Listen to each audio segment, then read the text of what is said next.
Halo adik-adik, ketemu lagi bareng Kak Ari masih di channel Alphabet Education. Nah, pada kesempatan kali ini kita akan belajar materi hukum Kirchhoff, melanjutkan pembahasan kita yang sebelumnya yaitu tentang hukum Ohm. Nah, bagi adik-adik yang belum menyaksikan atau melihat video sebelumnya bisa dilihat di pojok kanan atas ya. Oke. Nah, sebelum kita masuk ke materi kita tentang hukum Kirchhoff, nah ini bagi adik-adik yang belum subscribe, silakan subscribe dulu ya. Dan jangan lupa dinyalakan lonceng notifikasinya biar adik-adik bisa tahu nih update terbaru video dari kita. Oke, langsung saja kita ke materi hukum Kirchhoff, yang mana ada dua ya hukum Kirchhoff nanti, hukum 1 dan juga hukum 2. Nah, untuk hukum 1 Kirchhoff itu ada formulanya, di mana sigma I masuk sama dengan sigma I keluar, di mana sigma ini menunjukkan jumlah ya. Ini mungkin adik-adik sudah pernah melihat atau bahkan sudah pernah belajar ya. Nah, ini kita beri kotakan dulu. Nah ya, jumlah arus yang masuk sama dengan jumlah arus yang keluar ya. Sigma ini menyatakan jumlah. Jadi misalkan nanti ada sebuah percabangan, ini saya gambarkan dengan rangkaian, misalkan ini ada rangkaian paralel ya. Nah, seperti ini. Di mana percabangannya titiknya ada di sini. Nah, nanti arus yang masuk kita gambarkan dia dari kiri. Ya. Nah, kemudian arus yang masuk ini kita beri I.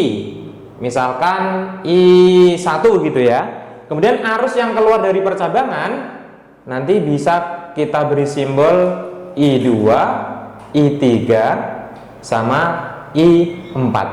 Nah, adik-adik bisa dilihat ya, yang masuk ini jumlahnya ada satu ya, I1, hanya I1, dia masuk percabangan. Kemudian yang keluar ada 3 buah arus. Yang pertama yang bagian atas ini ada I2, I3, I4, sehingga bisa kita tuliskan untuk rumusnya I1 itu sama dengan I2 plus I3 plus I4.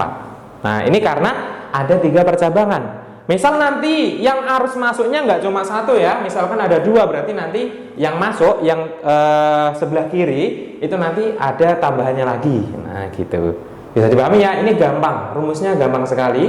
Nah, nanti yang sulit itu ada di hukum 2 Kirchhoff, karena nanti berkaitan dengan loop ya. Kalau yang belum tahu loop itu apa, nanti kita bahas di subbab berikutnya. Oke, sampai sini cukup untuk hukum 1 Kirchhoff ya. Rumusnya simpel sekali, gampang diingat juga, sigma I masuk sama dengan sigma I keluar. Nanti penerapannya akan kita gunakan di hukum 2 Kirchhoff ya. Oke, kita lanjut ke hukum 2 Kirchhoff. Nah, ini juga ada rumusnya, di mana sigma E plus sigma IR itu sama dengan 0. Nah, apa itu sigma E? Apa itu sigma IR? Nah, nanti akan kita bahas. Misalkan di sini loopnya kita buat satu buah loop dulu. Bagi yang belum tahu loop itu apa, loop merupakan suatu rangkaian tertutup ya. Jadi rangkaiannya tertutup, saklarnya tertutup, itu namanya loop. Nah, misalkan ada sebuah rangkaian, nah seperti ini ya.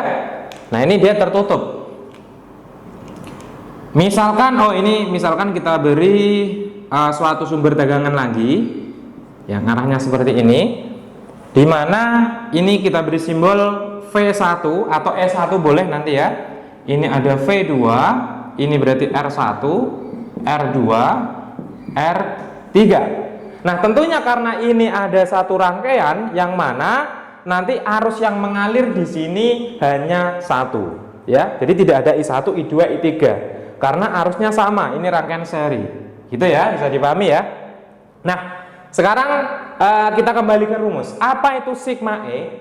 Sigma E di sini adalah jumlah dari sumber tegangan. Nah, yang mana kalau di gambar ini sumber tegangannya ada 2, V1 dan V2.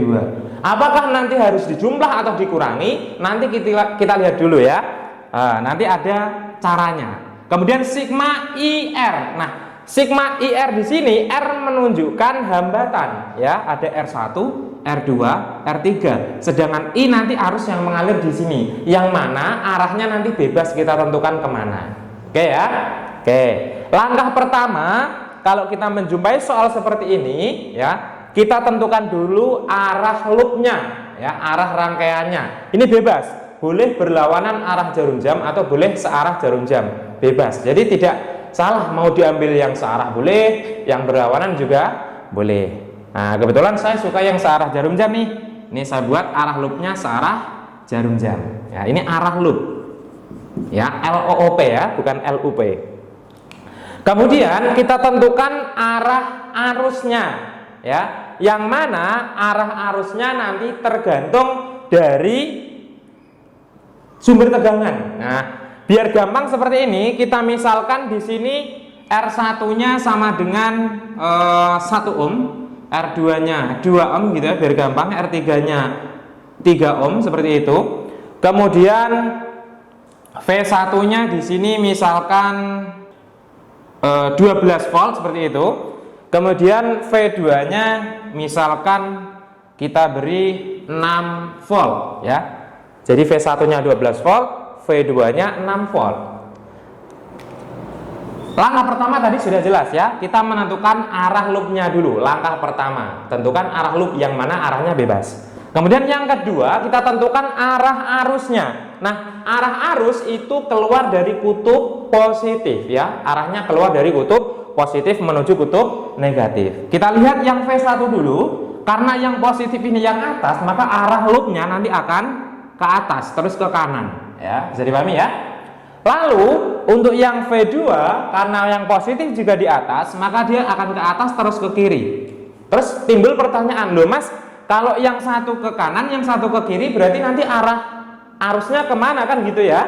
Nah, jangan khawatir, karena di sini nanti kita tentukan arah arusnya bebas juga, tapi sesuai logika. Di mana misalkan ini 12 volt, ini 6 volt, pasti yang 6 volt kalah. Ya, arah arusnya lebih kecil daripada yang 12 volt. Ini kalau kita pakai logika. Nah, nanti berarti arah arusnya untuk rangkaian tersebut nanti akan ke kanan ya. Jadi bisa dipahami ya, ini arah arusnya. Misalkan adik-adik kok salah dalam menentukan arah arus, ternyata kalian menentukannya ke kiri gitu ya, berlawanan arah jarum jam. Nanti kalian hasilnya akan benar tapi tandanya salah ya, ketemunya akan negatif tapi angkanya betul ya. Nah, kalau kalian menemui hal semacam itu, kalian harus mengubah arah arusnya. Misalkan nanti ketemu negatif, berarti arah arusnya salah ya. Bisa dipahami ya? Oke, lanjut. Yang pertama tadi arah loop, yang kedua arah arus, dan yang ketiga masukkan ke persamaan. Oke, sekarang langsung kita masukkan ke persamaan, di mana sigma E plus sigma IR sama dengan 0. Kita tulis di sebelah kanan. Sigma E, kita mulai dari sini dulu ya. Nah, karena arah loopnya nanti searah jarum jam, maka kita nanti akan jalan-jalan ya, istilahnya jalan-jalan. Kita mulai dari V1. Karena kita pertama ketemu negatif, maka di sini kita tulis min 12 ya, karena kita pertama ketemu negatif. Naik ke atas, belok ke kanan. Nah, kita ketemu R1. Kita lihat di sini, sigma IR berarti I kali R1. Karena arah arus dia searah dengan arah loop, maka nanti positif ya. Kita tulis plus ya, I kali R1. I kali R1 seperti itu. Kemudian turun ke bawah ya. Ketemu R2, karena arus yang mengalir masih I, berarti plus I R2 seperti itu. Kemudian turun lagi ke bawah ketemu. Nah, ini ketemunya positif dulu, berarti nanti plus 6. Nah, sedangkan belok ke kiri ya, berarti ketemu R3, karena arus yang mengalir masih I juga, maka plus I R3. Plus I R3. Nah, ini karena kita sudah balik lagi, berarti sama dengan 0 seperti itu. Ya, tulisannya agak kecil ya. Oke, sekarang tinggal kita masukkan angka-angkanya ya. Di sini min 12, saya geser ke kiri. Min 12 ditambah, karena I belum diketahui, nanti kita mencari I. Berarti I kali R1. R1-nya 1 ohm, tak tulis I ya, karena I kali 1 sama dengan I. Kemudian ditambah I kali R2, R2-nya 2 ohm berarti 2I. Turun ke bawah plus 6, turun ke bawah lagi belok ke kiri plus 3I. Nah, sama dengan 0. Kalau sudah seperti ini, kita jumlahkan seperti biasa. Min 12 tambah 6 ketemu berapa? Min 6, betul ya? Min 6, I tambah 2I tambah 3I ketemu plus 6I sama dengan 0. Min 6-nya pindah ruas ke kanan, jadinya 6I sama dengan 6, dan I sama dengan 6 dibagi 6 sama dengan 1 ampere. Selesai. Nah, ini ketemu arus yang mengalir pada rangkaian. Kalau untuk satu loop ini cenderung mudah ya, karena persamaannya hanya satu ya. Kita hanya diminta mencari I. Nanti yang sulit biasanya untuk yang loopnya 2. Nah, oke ya.